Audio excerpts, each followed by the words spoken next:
अरविंद केजरीवाल के कार्यकर्ता उस आंदोलन का हिस्सा थे और घेराव में शामिल थे, उन्हें परेशान कर रही है।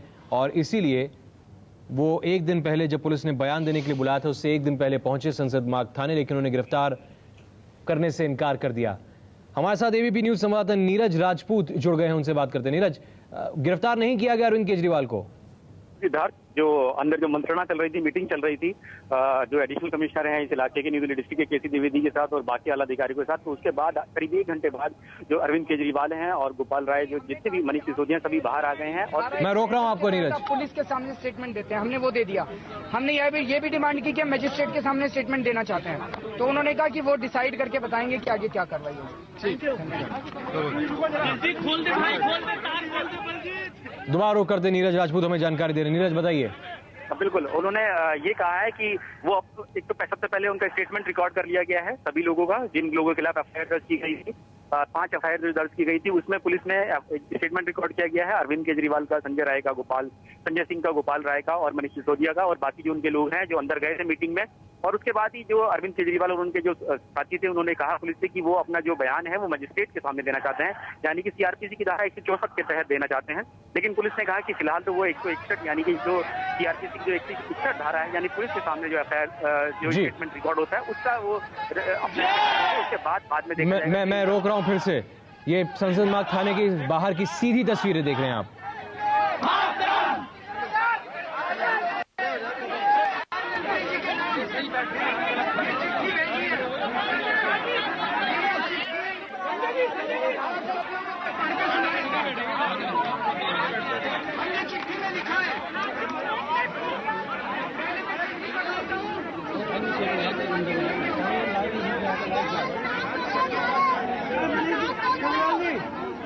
बहुत साल लोग खड़े हुए वहां चलते फील्ड में। अरे हाथ नीचे करो यार।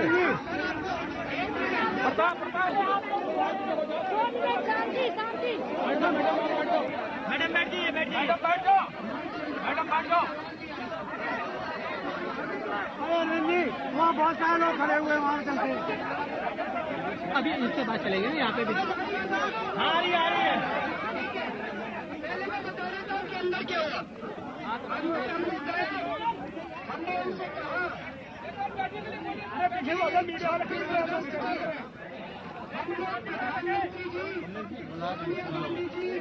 नितिन गडकरी जी के घर की तरफ जा रही थी जनता। हम उनसे बातचीत करने के लिए जा रहे थे, सब कुछ शांतिपूर्वक था, कोई हम लोग हिंसा नहीं कर रहे थे।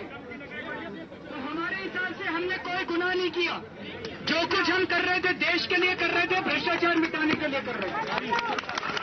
लेकिन अगर आपके कानून की नजरों में वो सब अपराध है तो हम उसके लिए अपने आप को गुनहगार साबित कहते हैं और गिरफ्तारी देने के लिए और सजा भुगतने के लिए आपके कानून में हम तैयार हैं।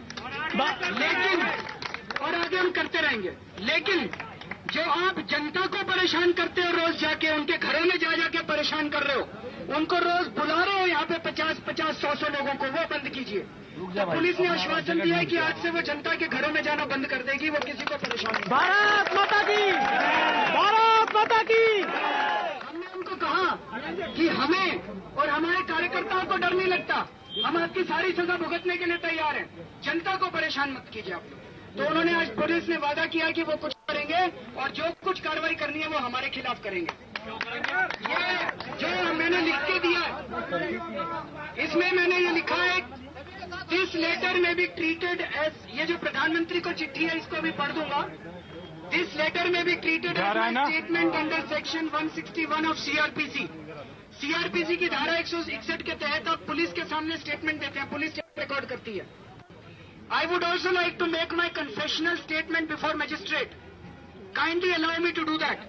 क्योंकि वो कहते हैं कि पुलिस के सामने जो स्टेटमेंट दो वो चलता नहीं है कोर्ट में। हमने कहा हम कोर्ट में चलते हैं, अभी आपके साथ हम स्टेटमेंट दे रहे हैं, लेके चलो हम लोगों को। Whatever happened on 26 August, I take moral responsibility for the same and take responsibility. I feel that what I did on 26 August was correct, and if it was a crime under your law, I am willing to accept the punishment. I will continue to do it in future also. This confessional statement may be admitted with respect to all FIRs registered for 26 August protests in all police stations. मैं अब बाकी साथियों को बोलूंगा, वो भी जो उन्होंने लिख के दिया वो भी बता दें आप लोगों को। ये सेम लिखा है। अब ये प्रधानमंत्री को जो हमने चिट्ठी भेजी है, इसको मैं पढ़ के सुना देता हूँ। आदरणीय डॉक्टर मनमोहन सिंह जी, बीजेपी और कांग्रेस ने मिलकर देश की कोयले की खदानों को लगभग फ्री में बिना नीलामी के अपनी चहेती कंपनियों को दे दिया। आरोप लगाए जा रहे हैं कि दोनों पार्टियों के नेताओं ने ये करने के लिए जरूर मोटी रिश्वत ली होगी। बीजेपी और कांग्रेस दोनों मिलकर भ्रष्टाचार कर रहे हैं। दोनों पार्टियों एक ही सिक्के के दो पहलू हैं। दोनों पार्टियों में अच्छी साठगांठ नजर आती है। ऐसे ढेरों घोटाले निकल कर आ रहे हैं जिसमें दोनों पार्टियों के नेता शामिल हैं। किसी भी राज्य या केंद्र में बीजेपी सत्ता में आती है तो किसी भी कांग्रेसी को भ्रष्टाचार के लिए सजा नहीं दिलाती, और कांग्रेस सत्ता में आती है तो किसी भी बीजेपी वाले को भ्रष्टाचार की सजा नहीं दिलाती।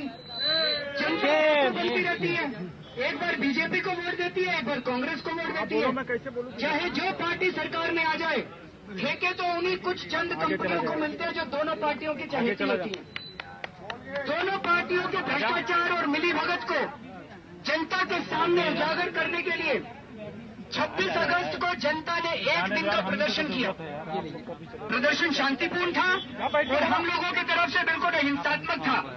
इसके बावजूद आपकी पुलिस ने निहत्थे लोगों और महिलाओं पर डंडे बरसाए, आंसू गैस के गोले छोड़े और वाटर कैनन का इस्तेमाल किया गया। लोगों ने बेहद साहस, संयम और अनुशासन का परिचय दिया। हमने खुद कई लोगों को बिना उफ किए और बिना पुलिस पर हाथ उठाए पुलिस के डंडों से बर्बरता से पिटते हुए देखा। इन लोगों का कसूर ये था कि ये लोग जंतर मंतर से आपके सोनिया गांधी जी के और नितिन गडकरी जी के घर की तरफ जा रहे थे। देश की बाकी जनता की तरह ये लोग बहुत दुखी हैं। रोज अखबारों में नए नए घोटाले पढ़ने को मिल रहे हैं। इतनी मेहनत करके आम आदमी पैसा कमाता है, अपनी मेहनत के पैसे से टैक्स देता है, इस विश्वास से टैक्स देता है कि आप और आपकी सरकार देश का विकास करोगे। जब वो अपने टैक्स के पैसे और कोयले जैसे देश की प्राकृतिक संपदा को लुटते हुए देखता है तो उसके लिए चुप रहना बहुत मुश्किल हो जाता है। बहुत गुस्सा आता है, खून खौल उठता है उस पर जब वो देखता है कि देश को लूटने वाला का जेल जाना तो दूर, मामलों की जांच तक नहीं होती। तो आप ही बताइए कि देश की जनता अपने गुस्से पे कैसे काबू रखे। ऐसे में जनता आपसे मिलना चाहे, बात करना चाहे तो उसमें बताओ क्या गलत है। शांतिपूर्ण तरीके से आपके घर की तरफ आ रही जनता को यदि आप पुलिस के डंडों से पिटवाते हैं तो क्या ये ठीक है? प्रधानमंत्री के घर के पास जब पुलिस ने डंडों से पीटना चालू किया तो मैंने कई बार हाथ जोड़कर पुलिस से प्रार्थना की कि आप इन्हें मत मारिए, मैं इन्हें शांतिपूर्वक रोड पर बिठा देता हूं, लेकिन आपकी पुलिस नहीं मानी। पुलिस के आचरण से ऐसे लग रहा था कि मानो हमें अच्छा सबक सिखाने के लिए उनको ऊपर से आदेश दिए गए हैं। हमें क्यों मारा जा रहा था? पूछने पर पुलिस ने कहा कि हम लोग प्रधानमंत्री जी, सोनिया गांधी जी और नितिन गडकरी जी की सुरक्षा के लिए खतरा बन गए हैं। बड़े आश्चर्य की बात है। क्या अब आपको इस देश के लोगों से खतरा लगने लगा है? जिस देश के प्रधानमंत्री को देश के लोगों से खतरा लगने लगे उस देश में जनतंत्र नहीं रहता। इसका मतलब प्रधानमंत्री जनता का विश्वास खो चुके हैं।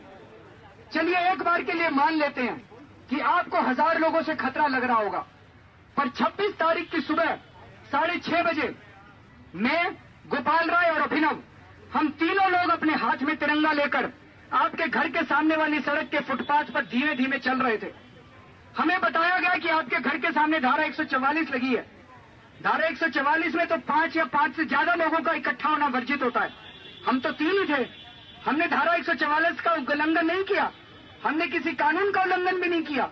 इसके बावजूद अचानक पुलिस की कई गाड़ियां आई और हमारे शरीरों को उठाकर गाड़ियों में धकेल दिया गया। क्या कसूर था हमारा? क्या देश में फुटपाथ पर तिरंगा लेकर चलना एक जुर्म है? हमें किस कानून के तहत गिरफ्तार किया गया? पूछने पर पुलिस ने कहा कि हम लोग प्रधानमंत्री की सुरक्षा के लिए खतरा है। तो क्या प्रधानमंत्री को 3 निहत्थे लोगों से डर लगने लगा है? गोपाल राय तो अपाहिज आदमी है, क्या इस देश के प्रधानमंत्री को एक निहत्थे अपाहिज से भी डर लगने लगा है? जिस देश का प्रधानमंत्री इतना कमजोर हो जाए उस देश का वर्तमान और भविष्य दोनों खतरे में पड़ जाते हैं। हमारा प्रदर्शन समाप्त होने के चंद घंटों के भीतर आपकी पुलिस ने आंदोलनकारियों के खिलाफ 5 एफआईआर दर्ज कर दी। आपकी सरकार की इस मुस्तैदी को देखकर बड़ा आश्चर्य हुआ। आरोप है कि ए राजा ने देश को 1,76,000 करोड़ का चूना लगाया। उसके खिलाफ एफआईआर दर्ज करने में आपकी सरकार को 1.5 साल लग गए। सुरेश कलमाडी ने 70,000 करोड़ का घोटाला किया, उसके खिलाफ एफआईआर दर्ज करने में कई महीने लग गए। कमलनाथ ने 2,500 करोड़ का चावल निर्यात में घोटाला किया, उस मामले को 5 साल हो गए, उसमें तो आज तक एफआईआर भी दर्ज नहीं हुई। चिदम्बरम जी के खिलाफ तो ढेरों भ्रष्टाचार के मामले हैं, लेकिन एक भी मामले में एफआईआर दर्ज नहीं हुई। आपके मंत्रिमंडल में कई मंत्री पर भ्रष्टाचार के संगीन आरोप हैं, ठोस सबूत हैं, इसके बावजूद उनके खिलाफ एफआईआर नहीं होती। लेकिन शांतिपूर्वक तरीके से भ्रष्टाचार के खिलाफ प्रदर्शन करने वाली जनता पर कुछ घंटों में ही पुलिस केस दर्ज कर देती है। पिछले कुछ दिनों से आपकी पुलिस आंदोलन से जुड़े लोगों के घरों में नोटिस लेकर पहुंच रही है, उन्हें पुलिस थाने में बुलाया जा रहा है, उन पर ढेरों धाराएं थोपी जा रही है, पूरा दिन उन्हें थाने में बिठाकर रखा जाता है। हम पर भी ढेरों धाराएं लगाई गई हैं। क्या पुलिस एक बार कोयला चोरों के घर गई? ऐसे लग रहा है जैसे कोयले की चोरी हम ही लोगों ने कर ली हो। हम लोग तो आपको कहने आए थे जी, देश का 2 लाख करोड़ का कोयला चोरी हो गया, कृपया चोरों को पकड़ लीजिए और चोरी का माल वापस ले लीजिए। आपने तो हम ही लोगों को जेल में डाल दिया। इस खत के जरिए हम आपको केवल ये कहना चाहते हैं कि हमारा प्रदर्शन पूरी तरह से शांतिपूर्वक, अहिंसात्मक और संविधान के अनुरूप था। आपकी पुलिस और आपकी सरकार ने गलत तरीके से निहत्थे लोगों पर डंडे बरसाकर संविधान का उल्लंघन किया है। आपकी सरकार ने संविधान का उल्लंघन करते हुए धारा 144 लगाई थी। हमें लगता है कि हमने कुछ भी गलत नहीं किया। हमने अन्याय और भ्रष्टाचार के खिलाफ आवाज उठाई है। कांग्रेस, बीजेपी और अन्य पार्टियों के भ्रष्टाचार से हम देश को बचाने की कोशिश कर रहे हैं। इसलिए जो कुछ भी हमने 26 अगस्त को किया वो हमारा धर्म था और आने वाले समय में हम करते रहेंगे। हम पर लगाई गई धाराओं के बारे में हम लोगों को निम्नलिखित कहना है। हम कबूल करते हैं कि हमने धारा 144 का उल्लंघन किया। अगर भविष्य में सरकार गलत तरीके से धारा 144 लगाएगी और यदि देश को भ्रष्टाचार से बचाने के लिए उसका उल्लंघन करना जरूरी हुआ तो हम भविष्य में भी इसका उल्लंघन करेंगे। आपके कानून में इसके लिए जो भी सजा है हम वो सजा भुगतने के लिए तैयार हैं। नंबर 2, आपकी सरकार ने हम पर दंगा करने और दंगा फैलाने का आरोप लगाया है। दंगा हम कर रहे हैं या देश में दंगा फसाद बीजेपी और कांग्रेस कराते हैं? आप देश के लोगों से पूछ के तो देखिए, सारे देश की जनता कहेगी कि बीजेपी और कांग्रेस वाले दंगे कराते हैं। फिर भी यदि आपके कानून के मुताबिक हम दंगा कर रहे थे तो हम इसके लिए गुनाहगार हैं और सजा भुगतने के लिए तैयार हैं और भविष्य में भी ऐसा करते रहेंगे। नंबर 3, हम पर आरोप लगाया गया है कि हमने हथियारों से पुलिस पर हमला किया। ये सरासर बेबुनियाद है। लोग निहत्थे थे और वार करने का तो सवाल ही नहीं उठता। नंबर 4, हम पर आरोप है कि हमने दिल्ली पुलिस के कामकाज में बाधा पहुंचाई। इसके लिए समझना पड़ेगा कि दिल्ली पुलिस का आखिर काम क्या है। क्या दिल्ली पुलिस का काम कोयला चोरों को पकड़ना नहीं था? क्या दिल्ली पुलिस का काम भ्रष्टाचारियों से देश की रक्षा करने का नहीं था? दिल्ली पुलिस निहत्थे लोगों पर डंडे बरसा रही थी। हमारे लोगों ने जरूर इन डंडों से एक दूसरे को बचाने की कोशिश की होगी और अगर ये बचाना जुर्म है तो हम इसके लिए गुनाहगार हैं, इसके लिए सजा भुगतने को तैयार हैं और देश से भ्रष्टाचार खत्म करने के लिए भविष्य में हमें ऐसा करना पड़ा तो फिर से करेंगे। नंबर 5,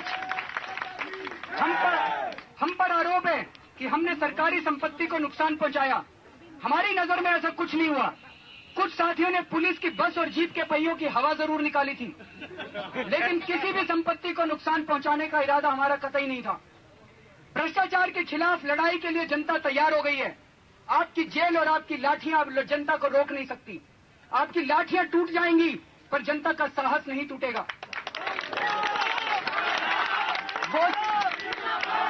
वो समय दूर नहीं जब आपकी जेलें प्रदर्शनकारियों को रखने के लिए छोटी पड़ जाएंगी। अंग्रेजों की नजरों में भगत सिंह, सुखदेव और राजगुरु अपराधी थे। आपके सरकार की नजरों में हम लोग अपराधी हैं। आजाद की इस दूसरी लड़ाई में आपकी सरकार हमें जो सजा देगी हम वह सजा कबूल करने के लिए तैयार हैं। आप कहेंगे कि हमने ये पत्र आपको क्यों लिखा, आप कहेंगे कि मामला तो पुलिस में चल रहा है, लेकिन आपके कुछ मंत्री बयानबाजी कर रहे हैं। आपके कुछ मंत्रियों का कहना है कि पुलिस अपने विवेक से काम कर रही है, इसमें सरकार का कुछ लेना देना नहीं है। तो आप ही बताइए कि क्या पुलिस सरकार के अधीन नहीं है, पुलिस सरकार का हिस्सा नहीं है? तो फिर आपके मंत्री जनता को गुमराह क्यों कर रहे हैं? भ्रष्टाचार के लिए सीधे तौर पर आप और आपकी सरकार जिम्मेदार हैं, और भ्रष्टाचार के खिलाफ शांतिपूर्ण आवाज उठाने पर डंडे बरसाने के लिए भी आप और आपकी सरकार जिम्मेदार हैं। इसलिए सीधे बात हम इस देश के प्रधानमंत्री से ही करेंगे। हमारी आपसे विनती है कि आप अपनी पुलिस से कहें कि ऊपर दिए कथन के मुताबिक यदि हमारे कृत्य आपके कानून की नजरों में जुर्म है तो हम अपना जुर्म कबूल करते हैं और इसके लिए सजा भुगतने के लिए हम तैयार हैं।